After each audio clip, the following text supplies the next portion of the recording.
साथियों नमस्कार। मेरे YouTube चैनल जरूरी सवाल पर आप सबका स्वागत है। आज एक और विषय के साथ मैं आपके सामने उपस्थित हुआ हूं। पिछले दिनों मुझे 2 रिसर्च पेपर्स पढ़ने का अवसर मिला। दोनों ही रिसर्च पेपर्स में भारत सरकार के आंकड़ों का उपयोग किया गया है। इनमें से एक रिसर्च पेपर इस तथ्य को समझाता है कि भारत में हवा भी जाति व्यवस्था की छन्नी से छनकर अलग अलग जाति समूहों तक पहुंचती है। दूसरा रिसर्च पेपर इस तथ्य को उजागर करता है कि भारत में धूप भी जाति व्यवस्था की छन्नी से छनकर अलग अलग जाति समूहों तक पहुंचती है। तुलनात्मक रूप से किसे प्रदूषित हवा अधिक मिलेगी या जाति व्यवस्था की सीढ़ी पर उसके जन्म से भी तय हो रहा है। इसी प्रकार हीट वेव्स तुलनात्मक रूप से किसको अधिक जलाएगी, एक सीमा तक ये परिघटना भी जाति व्यवस्था के द्वारा नियंत्रित होती है। अभी कुछ दिन पहले द वायर पर प्रोफेसर अपूर्वानंद के साथ प्रोफेसर सतीश देशपांडे की एक बातचीत सुनी। उस बातचीत में प्रोफेसर देशपांडे ने जाति के संदर्भ में समाजशास्त्रीय दृष्टि से अनेक महत्वपूर्ण बातें कहीं। उन्होंने कहा कि जाति आधुनिक है। जाति इस मायने में आधुनिक है कि वह वर्तमान समय के लगभग हर नागरिक पहलू को प्रभावित कर रही है। उन्होंने 3 महत्वपूर्ण पहलुओं के नाम गिनाए: सत्ता व्यवस्था, अर्थव्यवस्था और समाज व्यवस्था।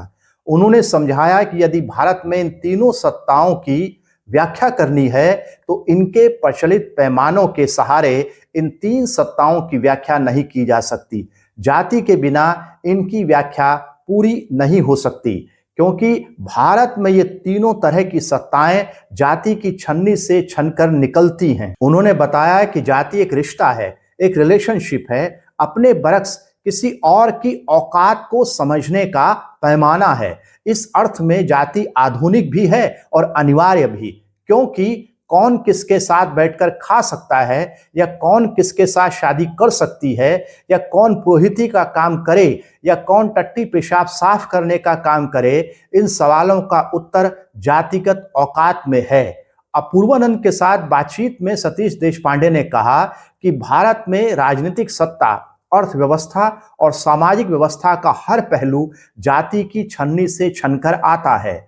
जब मैं उन 2 रिसर्च पेपर्स को पढ़ रहा था तो मुझे और भी ज्यादा समझ में आने लगा कि भारत में प्रदूषित हवा और धूप का वितरण भी जाति के आधार पर हो रहा है। जैकब कॉपस तथा उनके साथी शोधकर्ताओं ने दिखाया कि भारत में कोयले के ज्यादातर प्लांट वहां लगाए गए हैं जिन जगहों पर SC, ST, OBC और मुसलमानों की आबादी ज्यादा है। इस कारण इन समुदायों पर PM 2.5 कणों का बुरा असर ज्यादा पड़ता है। यानी कोयला जलाना है तो उसे कहां जलाएं? तो चलो सामाजिक, आर्थिक और राजनीतिक रूप से कमजोर लोगों के घरों के पास जलाते हैं। इस स्थिति को एनवायरमेंटल इनजस्टिस कहा जाता है। एनवायरमेंटल इनजस्टिस यानी प्रदूषण के कारण होने वाले नुकसान की तुलना में किसी समुदाय को लाभ में बहुत कम हिस्सेदारी का मिलना।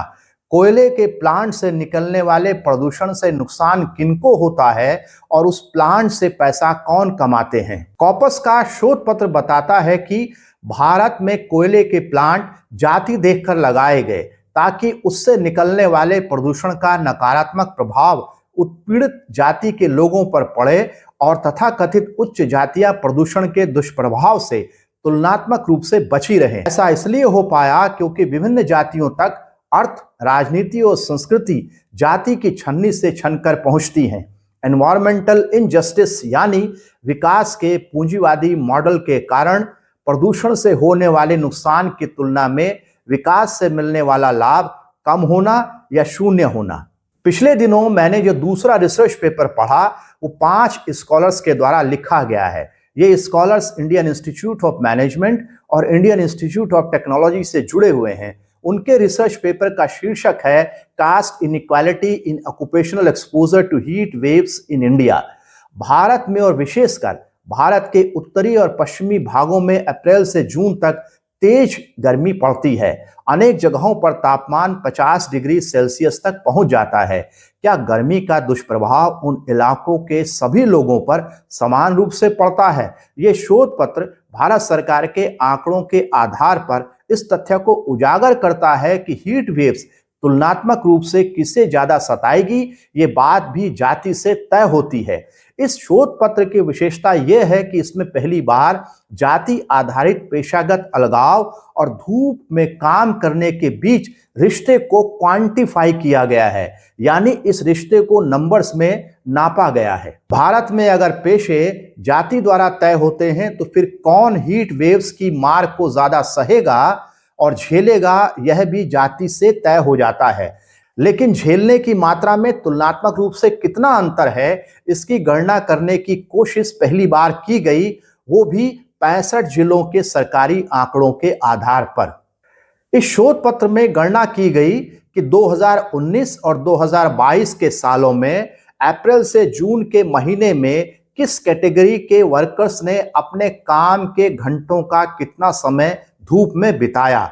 उदाहरण के लिए अप्रैल से जून के महीनों में जनरल कैटेगरी के कामगारों ने अपने काम का औसतन 28% समय धूप में बिताया। वहीं एसटी कैटेगरी के कामगारों ने अपने काम का औसतन 49% समय धूप में बिताया।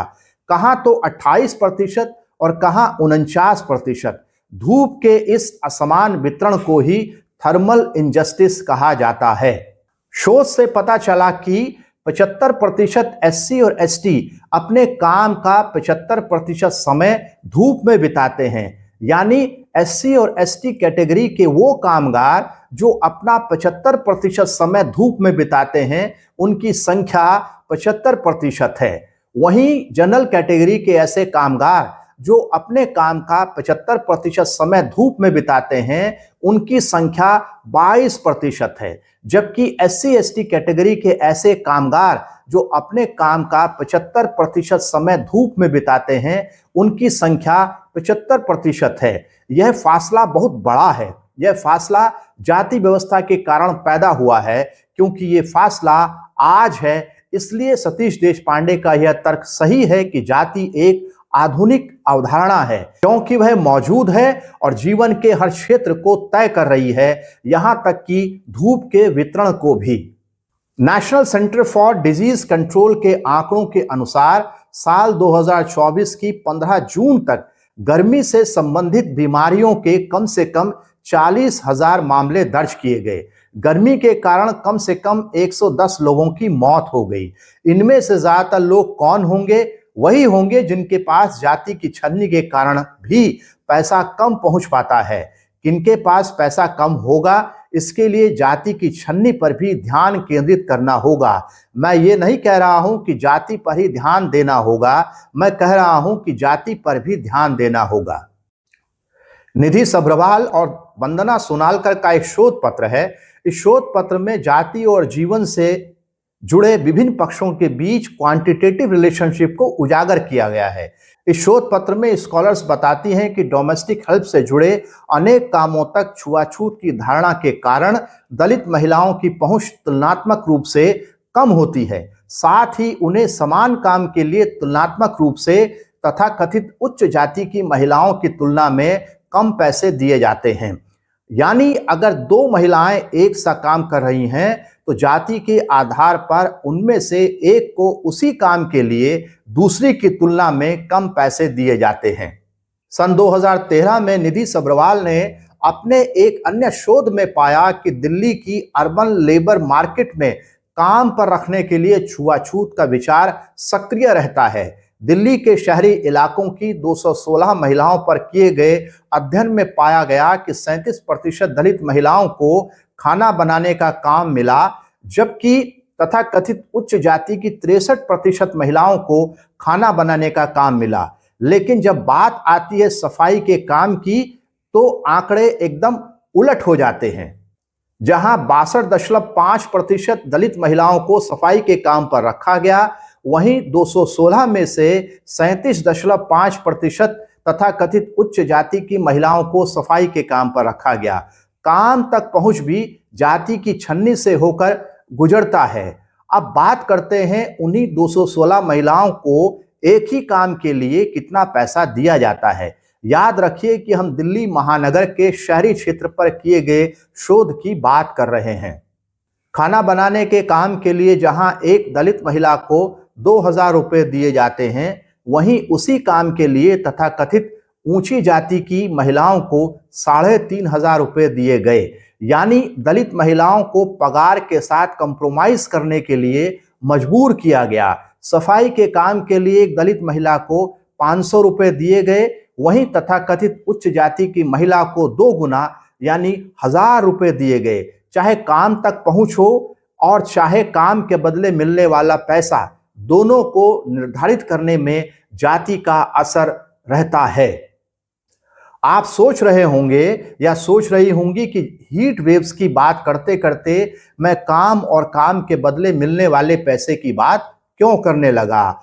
आप इस रिश्ते को समझने की कोशिश कीजिए। अगर काम और काम के बदले मिलने वाले पैसे को जाति नियंत्रित कर रही है, तो फिर छत, पंखे, कूलर, एसी, पानी तक पहुंच भी जाति द्वारा नियंत्रित हो जाती है। याद कीजिए, बाबा साहब अंबेडकर ने अपने एक शोध कास्ट इन इंडिया में लिखा है कि a caste is an enclosed class. Caste है ही इसलिए कि उसके जरिए क्लास को नियंत्रित किया जा सकता है।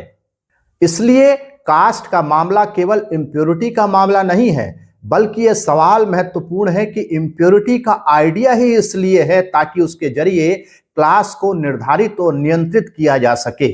जब जाति पैसे तक पहुंच को नियंत्रित कर रही है, तो जाति किसी व्यक्ति या समूह की उस साधन संपन्नता को भी नियंत्रित कर रही है जिनके सहारे वो अपने आप को हीट वेव से बचा सकने में समर्थ हो सकते हैं। प्रोफेसर सुखदेव थोराट की एक किताब है, उस किताब का शीर्षक है भारत में दलित।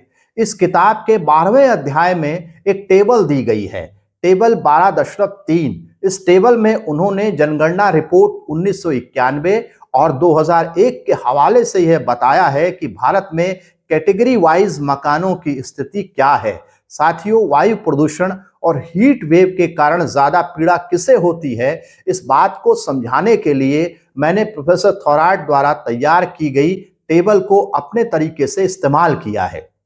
आपको जो स्क्रीन पर टेबल दिखाई दे रही है, उसे ध्यान से देखिए। वो क्या बता रही है कि 2001 में नो एक्सक्लूसिव रूम, यानी कि ऐसे घर जिनमें कोई अलग से कमरा नहीं था, यानी एक जगह है, वहीं पर किचन है, वहीं पर लोग सोते हैं, वहीं पर खाते हैं, वहीं पर नहाते हैं, कोई एक्सक्लूसिव रूम नहीं है। ऐसे कमरे शेड्यूल्ड कास्ट के पास 4% हैं और नॉन SC ST के पास 2.7% है।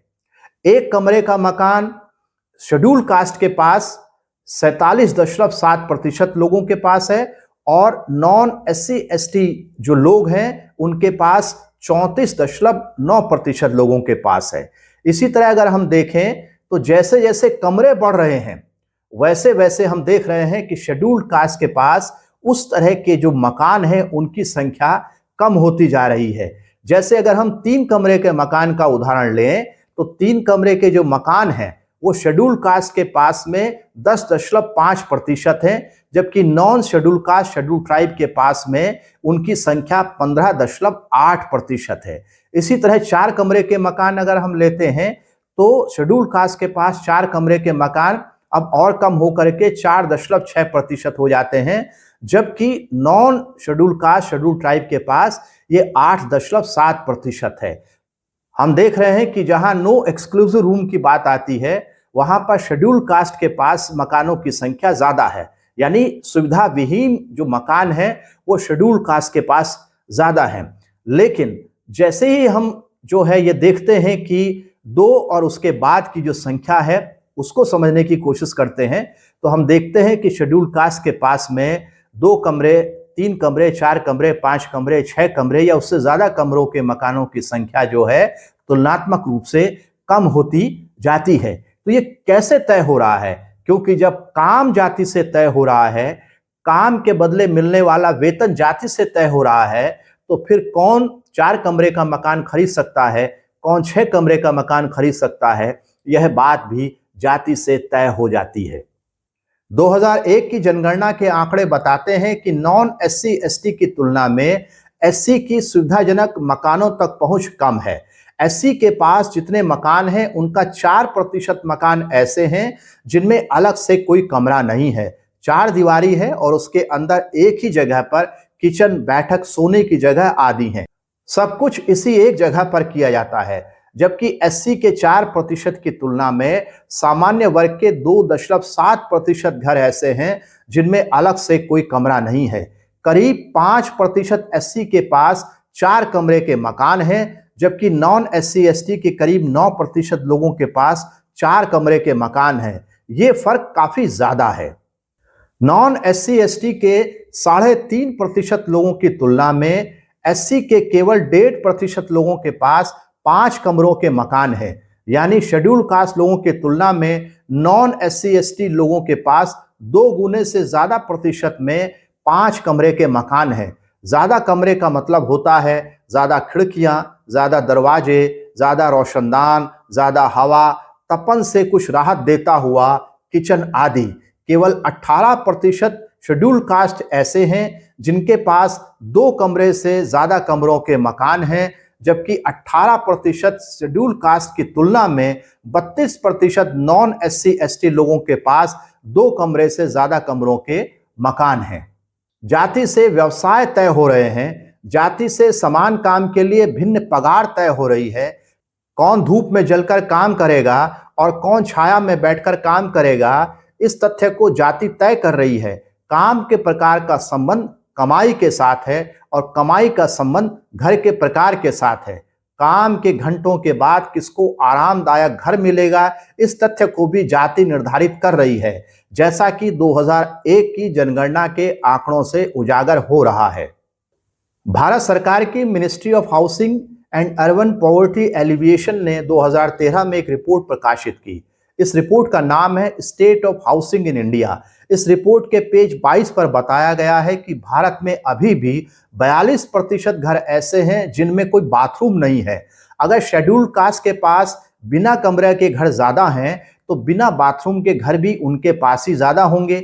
यानी उनके पास गर्मी लगने पर पानी डालकर शरीर को ठंडा करने का इंतजाम भी नहीं है। और अगर जेंडर के नजरिए से देखें तो बाथरूम न होने का सबसे ज्यादा खामियाजा महिलाओं को भुगतना पड़ता है। यानी उनके साथ थर्मल इंजस्टिस और भी ज्यादा होता है। भारत में प्रदूषण और गर्मी के बुरे प्रभाव को जाति और सेक्स के बिना समझना एक समाजशास्त्रीय भूल है। हमने बात इन 2 रिसर्च पेपर से शुरू की थी, लेकिन उन रिसर्च पेपर्स की फाइंडिंग्स को और भी ज्यादा समझने के लिए हमने निधि सब्रवाल, सतीश देशपांडे और सुखदेव थोराट का सहारा लिया। ज्ञान के सहारे अन्याय की परतें इसी तरह खुलती हैं। काम के अवसर और काम के बदले मिलने वाला दाम बता रहा है कि जाति इतिहास की नहीं वर्तमान की वस्तु है। उसका अध्ययन एक आधुनिक सामाजिक तथ्य के तौर पर होना चाहिए। मकान से जुड़े सरकारी आंकड़े बता रहे हैं कि जाति उत्पीड़न कम नहीं हुआ है, वह बढ़ा है। मुझे उम्मीद है कि इस वीडियो से आपको जातीय अन्याय के एक और पक्ष के बारे में जानकारी मिली होगी, जिसे थर्मल इंजस्टिस कहा जाता है। आज के वीडियो में इतना ही। मिलते हैं अगले वीडियो में। नमस्कार, मैं बीरेंद्र सिंह रावत।